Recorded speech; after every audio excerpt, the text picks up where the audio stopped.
As far as Monday, it was announced that Harris County has it. I already decided that we were going to be closed to the public because I thought it was safe to keep my guys involved.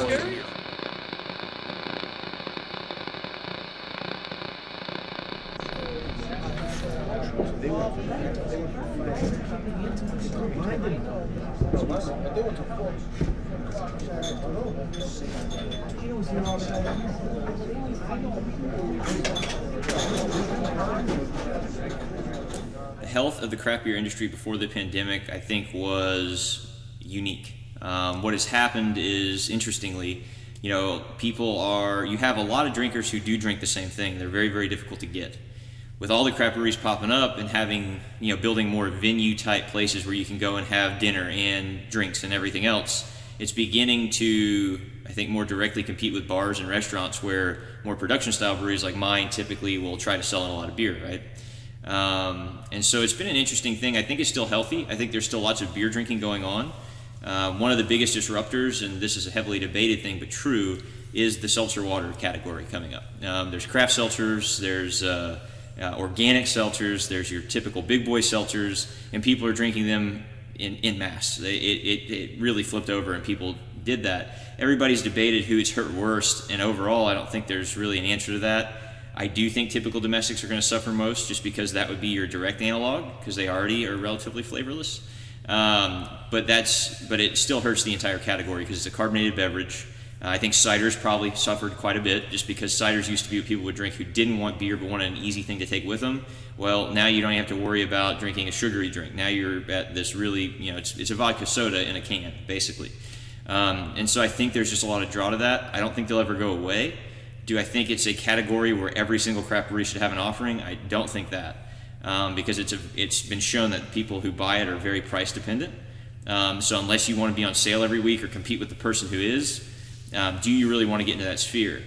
As my opinion, as a classic lager brewer, and thinking about how long the Germans have been drinking beer, and beer, and great beer, I think people are going to keep drinking beer. They're not going to give up on it just because we came out with this seltzer water stuff. So I think it was healthy. I think it's more competitive. I think that you have to really be smart with your marketing, more so now than ever. It has always been the case, but it's really getting competitive from that perspective. And a big part of it that you don't see is your relationship with your wholesalers, should you go with one.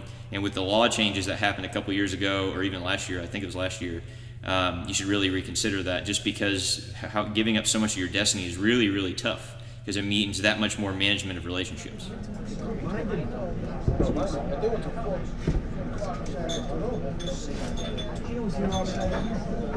Man, it was rocking. I mean, you think about where we were 3 years ago, what breweries were in town, fast forward to this year, and there's been a transformation of Houston, Texas like I've never seen. Similar to the food culture that kind of evolved quickly over a 10-year period where, we had the best restaurant scene in the country. Did we have the best beer scene in the country? I'd argue yes. Is that a little bit, am I a homer? Possibly a little bit. But it was awesome to see all the different types of breweries, and just the growth was substantial. The craft beer industry specifically has never been a dog eat dog, survival of the fittest, guerrilla marketing towards your opponents. That's just never been the case in the craft beer business. Even as things tighten up right now, you still see breweries working together, talking together. We talk to several breweries daily that are our competitors, strategizing on what we can do. And it's such a different business than my other businesses that I'm involved in, where there's not much collaboration, and you certainly aren't going to help your opponents like you do in the craft beer business. So I'm thankful to see that is still alive, and ultimately we're all trying to help support the restaurants and bars that have kind of supported us. You look at Harvey, the way the city rallied around that tragedy was unbelievable. I'm starting to see a little bit of that Harvey spirit, the fighter killer instinct that Houston has, supporting each other.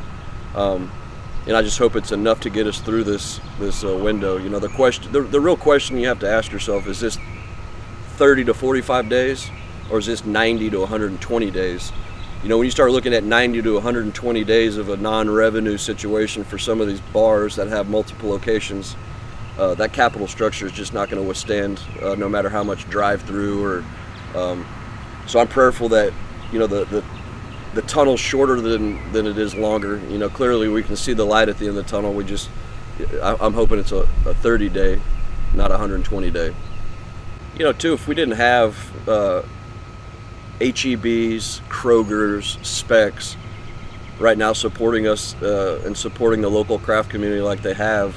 If you look at the transition of local beers available at stores now versus 7 months ago, even a year ago, you're starting to see that space expand every reset. Without HEB, Kroger, Specs, and all the other outputs, we would be absolutely dead in the water. So I am thankful for that.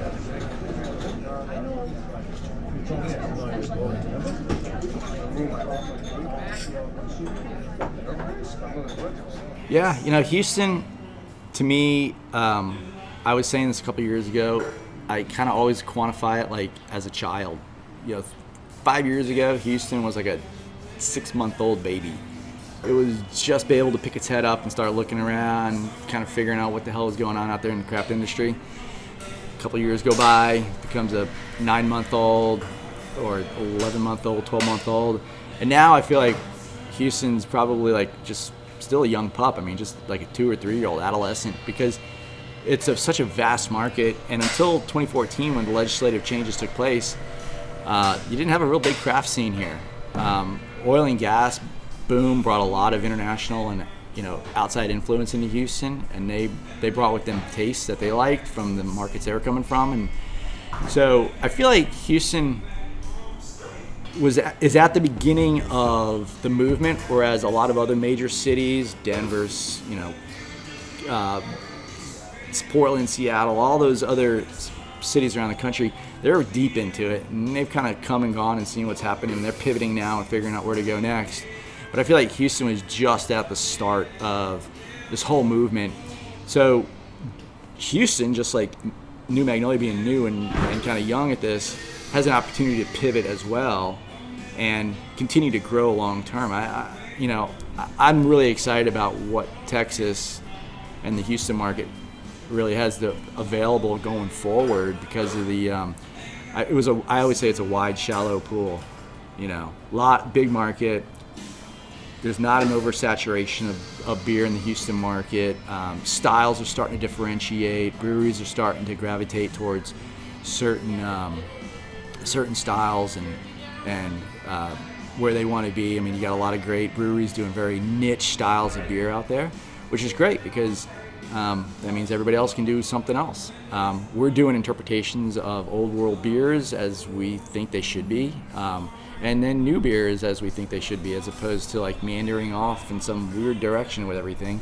We're trying to get back to the basics to help the consumer know what an IPA should taste like, or a Helles, or a Hef, the basics of the beer. And I think Houston affords a lot of people, a lot of brewery owners, that opportunity to experiment and to continue to grow. And so it's a barbell effect. I feel for everybody in the middle that doesn't have a solid foothold on the marketplace or themselves and their operations. And like I said earlier, there's gonna be some fallout, and it's just, there's some big names out there that are small breweries, big names that will likely take on heavy debt or heavy equity investors, and they might lose their identity, their brand. Because a lot of it's wrapped up in the ownership and the team that starts the business.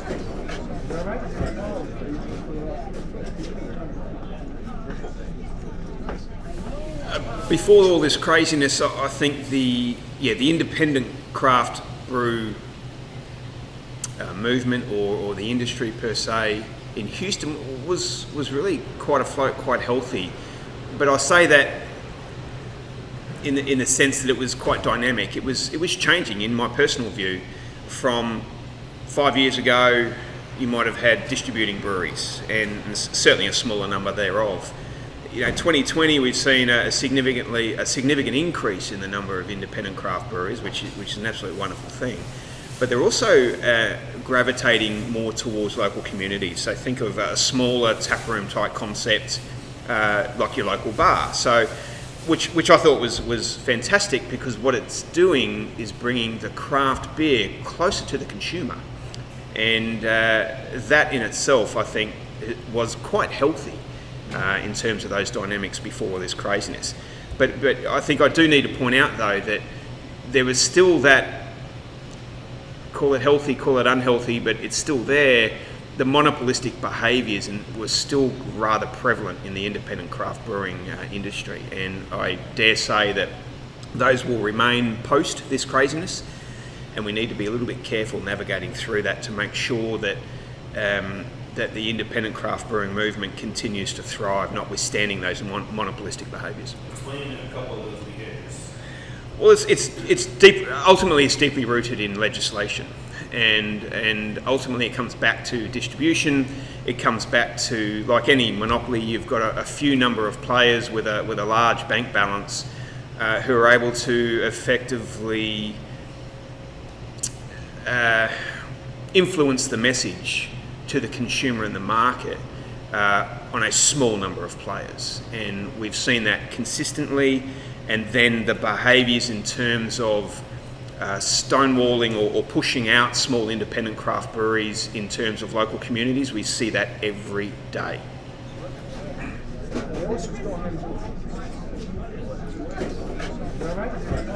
So before the COVID crisis, right, there were breweries launching like left and right around Houston.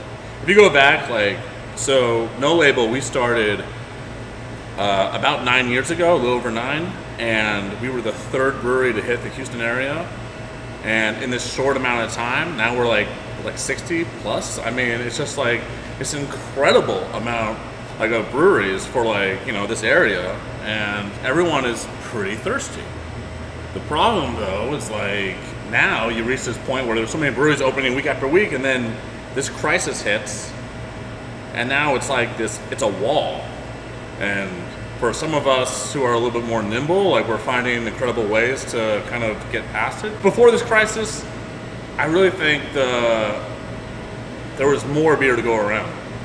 I think the craft beer industry was good. It's what Houston needed. I love breweries like the Local Group and 11 Below, and there's pockets in Houston that need love, and people were finding different ways to fill in that love, and you never wanted this stuff to stop, because the more people got off of regular beer and came to craft, that only benefits everyone around us.